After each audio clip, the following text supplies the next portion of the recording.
Hi friends, வணக்கம். எல்லோரும் எப்படி இருக்கீங்க? நம்ம குக்ஃபீல்டு எக்ஸ்ப்ளோர் சேனலுக்கு எல்லோரும் சப்ஸ்கிரைப் பண்ணுங்கள், லைக் பண்ணுங்கள், ஷேர் பண்ணுங்கள். இன்றைக்கி என்ன ரெசிபி நம்ம பார்க்க போகிறோம் அப்படின்னா வெள்ளரிக்காய் அல்வா. வாயில் வச்சோன்னே கரையிற மாதிரி டேஸ்ட்டான ஒரு வெள்ளரிக்காய் அல்வா எப்படி பண்ணுறதுன்னு பார்ப்போம். வாங்க ஃப்ரெண்ட்ஸ், இப்போ வீடியோக்குள்ளே போகலாம். நல்ல வெயில் காலத்தில் சீப் அண்ட் பெஸ்ட்டாக கிடைக்கக்கூடிய வெள்ளரிக்காய் வச்சு ஒரு வெள்ளரிக்காய் அல்வா நம்ம பண்ண போகிறோம். அதுக்கு தேவையான பொருட்கள்: 4 வெள்ளரிக்காய் எடுத்து அதை நான் சீச்சு வச்சுருக்கேன்.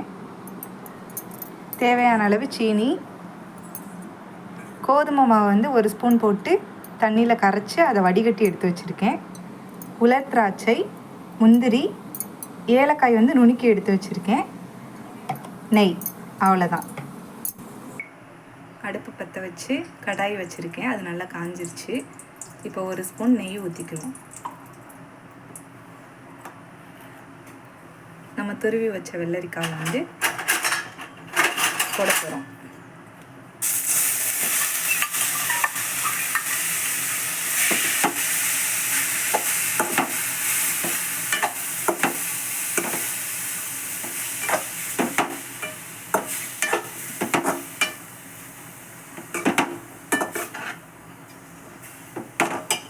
வெள்ளரிக்காய் நல்லா வதங்கி வரட்டும், வெயிட் பண்ணுவோம். வெள்ளரிக்காய் வேகிற வரைக்கும் நம்ம சீனி பாக்கு ரெடி பண்ணுவோம் ஃப்ரெண்ட்ஸ். வாங்க, அது தேவையான அளவு தண்ணி ஊற்றிக்குவோம். நான் எடுத்து வச்சிருந்த சீனியை அந்த தண்ணியில் போடணும்.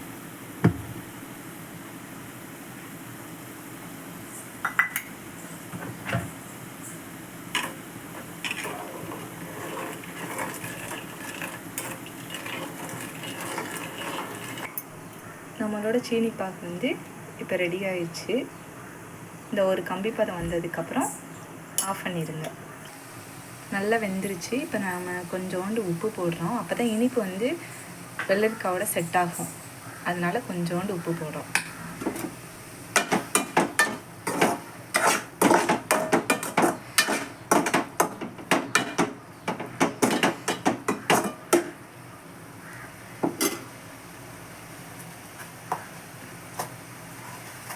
இப்போ நம்ம செஞ்சு வச்ச பாகை வந்து வெள்ளரிக்காவோட சேர்க்குறோம்.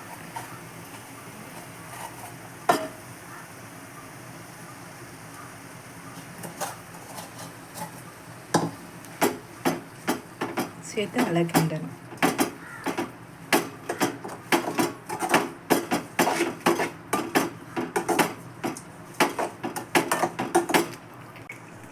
இதுக்கப்புறம் நம்ம கோதுமை மாவு கரைச்சி எடுத்து வச்சுருந்தோம் இல்லையா, அதையும் அதோட சேர்க்குறோம்.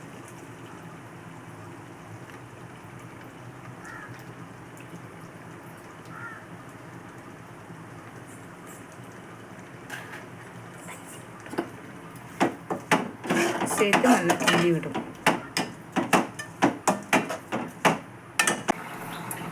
அதில் நம்ம எடுத்து வச்சுருந்த முந்திரி, திராட்சை, ஏலக்காய் எல்லாத்தையும் கலக்குறோம். இப்போ நம்மளோட முந்திரி, திராட்சை, ஏலக்காய் வந்து வறுத்து எடுத்தாச்சு. இது அப்படியே நம்மளோட அல்வாவில் வந்து ஊற்ற போகிறோம்.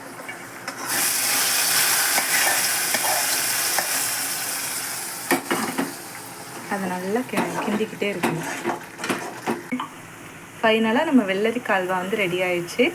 2 ஸ்பூன் நெய் மட்டும் ஊற்றி இறக்கி சாப்பிட்டு பாருங்கள், டேஸ்ட்டாக இருக்கும். எல்லோரும் நம்ம சேனலுக்கு வந்து சப்ஸ்கிரைப் பண்ணுங்கள், லைக் பண்ணுங்கள், ஷேர் பண்ணுங்கள். நன்றி ஃப்ரெண்ட்ஸ்.